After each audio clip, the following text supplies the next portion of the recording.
যখন তোমার কেউ ছিল না তখন ছিলাম আমি, এখন তোমার সব হয়েছে, পর হয়েছি আমি। কথা কয় না, কথা কয় না। নারী বহুরূপী নারী, আকাশে রং ধনুর মতো মুহূর্তে মুহূর্তে রং বদলায়। ও নারী নিজেও জানে না কারে ভালোবাসে। কথা কন ঠিক কিনা?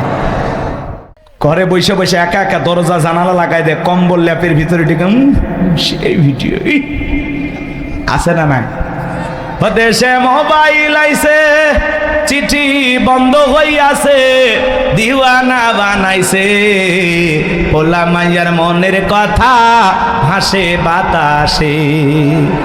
ও দেখো পোলা ফানের মন বাদা ফেসবুকে এখন, মোবাইলে চ্যাটিং কইরা কাটায় সারাক্ষণ। এই মোবাইল পাইয়া দেখো মদনের মাইয়া, এই মোবাইল পাইয়া দেখো রমজানের মাইয়া কি কাণ্ড ঘটাইছে, স্বামী সংসার রাইখা নাকি পালাইয়া গেছে, স্বামী সন্তান রাইখা নাকি পলাইয়া গেছে। দেশে টিকটক আসিয়া সব গেল ভাসিয়া, সিদ্দিক সোরা নায়ক হইছে আইডি খুলিয়া। হিরো আলম না, হিরো আলম শোনেন না, কয়েকদিন আগে বউ তালাক দিয়ে দুধ দিয়ে গোসল করছে। এই সবসময় ভাইরাল হয়, কথা কয় না কেন? আচ্ছা, দুধ দিয়ে গোসল করার মধ্যে বড় কোনো ফজিলত আছে নাকি? পাগলারা কি শুরু করছে? নেতা দল বদল করে দুধ দিয়ে গোসল করে, প্রেমিক পালিয়ে গেলে প্রেমিক দুধ দিয়ে গোসল করে, বউ ভাইগে গেলে দুধ দিয়ে গোসল করে, বউ তালাক দিয়েও দুধ দিয়ে গোসল করে। কি এক অসম্ভব কারবার শুরু হয়ে গেছে, আজীব এক তামাশা। কথা কয় না কেন? 2 বাচ্চার মা, 4 বাচ্চার মা পরকীয়া প্রেম করে আর একটা ছেলের হাত ধরে পালিয়ে যায়। যে নারী স্বামী রেখে সন্তান রেখে আর একটা পর পুরুষের হাত ধরে পালিয়ে যেতে পারে, ওটা নারী জাতির কলঙ্ক, ছলনাময়ী বিশ্বাসঘাতক নারী। কত প্রবাসী ভাইয়েরা কান্দে, সারা জীবন রোজগার করে, বাড়ি দেশে থেকে বউ আর নাই, অন্য আর একজনের ঘর করতেছে। এখন আদালতে যা মামলা করছে, আমি 18 বছর সৌদি আরব ছিলাম, আমার বইয়ের অ্যাকাউন্টে টাকা পাঠাইছি। কান্দে না? আমার গোবিন্দাগঞ্জে তো কয়েকদিন আগে 4 বাচ্চার মা, 4 বাচ্চার মা, সন্তান 4টে রাখেই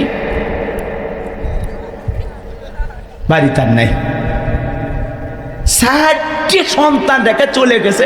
ওই নারীর কোন জায়গাত মায়া দয়া আছে? কোন তখন ওই মহিলার কোনো মায়া দয়া আছে? কথা কন নাকি আপনারা? এটা কি অবাস্তব? এই পরকীয়ার অভিশাপে হাজারো পরিবার ধ্বংস হয়ে যাচ্ছে। এটা করোনা ভাইরাসের চাইতেও বড় একটা ভাইরাস। কথা কন ঠিক কিনা?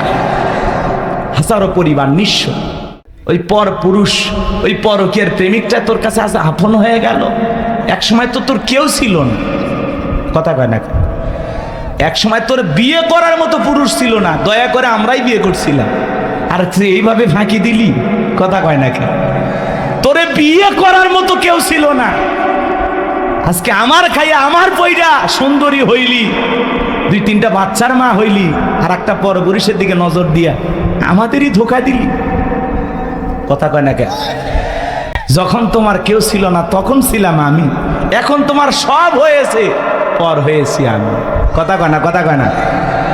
নারী বহুরূপী নারী, আকাশে রং ধনুর মতো মুহূর্তে মুহূর্তে রং বদলায়। ও নারী নিজেও জানে না কারে ভালোবাসে। কথা কন ঠিক কিনা? রাগ করে? এই পরকীয়ার অভিশাপ আছে না নাই? ঘরে ঘরে অশান্তি আছে না নাই?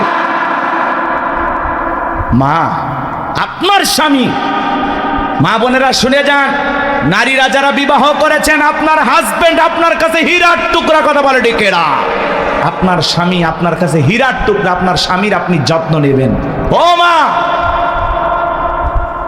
আল্লাহ রাসূল বলেছেন, আল্লাহর পরে যদি কাউকে সিজদা দেওয়ার নিয়ম থাকতো, দুনিয়ার সমস্ত নারীদেরকে আল্লাহ ওয়াদা দিত তারা যেন স্বামীর পায়ে সিজদা দেয়।